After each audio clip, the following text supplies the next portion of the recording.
Following the bursting of the housing bubble, both the Bush and Obama administrations attempted to jumpstart the economy with stimulus spending. Stimulus spending is often accompanied by the phrase, "the government must create jobs." The theory is that every dollar the government spends is income for someone, who, when he spends that income, provides income for another person. This is the Keynesian multiplier effect. Critics argue that the multiplier effect overlooks the fact that the money the government spends doesn't fall from the sky. Every dollar the government spends, it must obtain, either through taxing or borrowing or printing money. And where the government does these things, jobs are destroyed. In the end, the government doesn't create jobs at all, but rather moves jobs as it spends in one place and taxes somewhere else. People who claim that government spending creates jobs are only seeing half of the picture. Can this be true?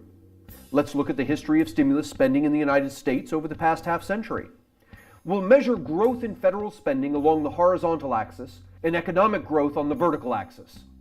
The blue dot is our economy at a point in time.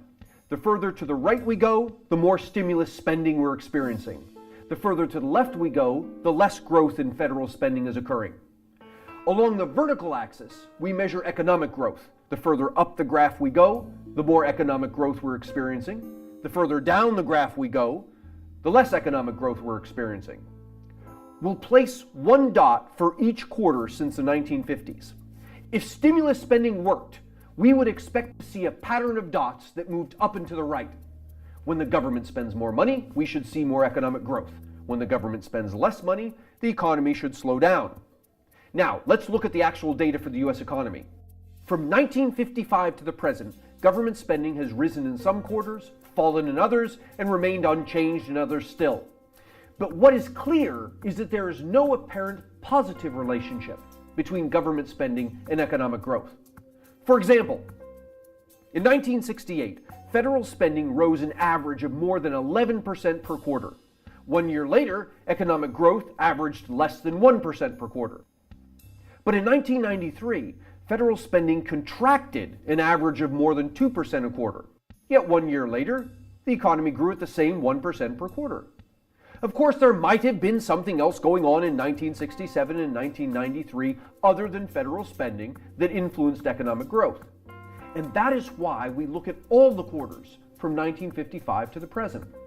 Unless there was something atypical going on in every single quarter, we must conclude that there is no evidence here that increased federal spending results in economic growth. What does this mean? It means that the only thing stimulus spending does is to make the budget deficit worse. But it isn't necessary to look at all this data. We need only look back over the past 3 years. Between the Federal Reserve and the federal government, we have injected the equivalent of 2 Canadian economies into the U.S. economy. And yet our unemployment remains stubbornly fixed at 9%.